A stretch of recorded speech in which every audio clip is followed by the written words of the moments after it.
नमस्कार, आदिवासी जनजागृती चॅनलमध्ये मी राकेश पवार पुन्हा एकदा सर्वांचं स्वागत करतो। आज आपण आलेलो आहे सातपुड्यामध्ये, धडगाव तालुक्यातील माड या गावामध्ये।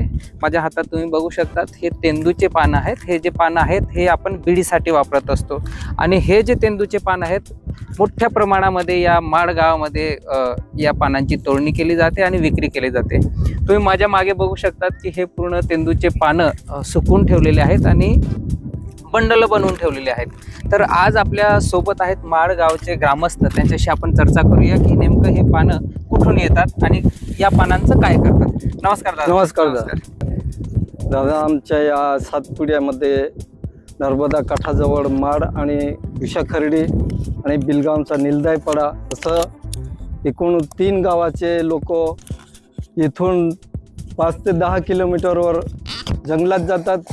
झाडात त्या तेंदूपत्ताचे पानं तोडून इकडे गड्डी बांधून आणतात।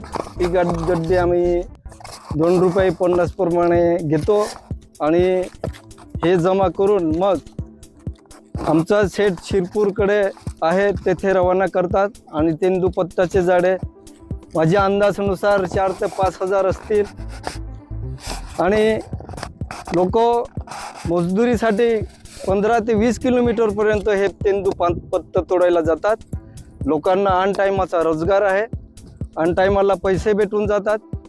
तुम्ही बघू शकता पूर्ण हा जो ढीक आहे हा पूर्ण तेंदूच्या पानाचा आहे आणि या तेंदूच्या पानाची ही बिडी बनवली जाते। आपण बाजारात विक्रीसाठी वेगवेगळ्या कंपनीच्या आपण बिड्या बघत असतो। अशा वेगवेगळ्या नावाच्या बिड्या ह्या आपल्या मार्केटमध्ये येत असतात आणि या बिड्या ज्या आहेत ह्या तेंदूच्या पानाने बनवल्या जातात। आणि या धडगाव तालुक्यातील माड आणि कोणतं गाव सांगितलं, एक अजून खर्डी खुर्द आहे, माड आहे आणि एक बिलगावचा निलदाईपाडा, असं या 3 गावामधून म्हणजे 2 गाव आणि 1 पाड्यामधून या सर्व जे तेंदूचे पान आहेत हे तोडले जातात। आणि या सातपुड्यामध्ये पहिलंच रोजगाराची कमी असल्याने महिलांना किंवा लोकांना या तेंदूच्या पानामुळे मोठ्या प्रमाणात रोजगार हा निर्माण होत आहेत। आणि बंडल बघू शकतात, एक बंडल जो आहे 2.5 रुपयाला दिवसाला, जसं ग्रामस्थांनी सांगितलं आपल्याला की दिवसाला 200 ते 300 बंडल हे लोक आणत असतात। म्हणजे साधारणतः 400 ते 500 रुपये रोज हा एका व्यक्तीला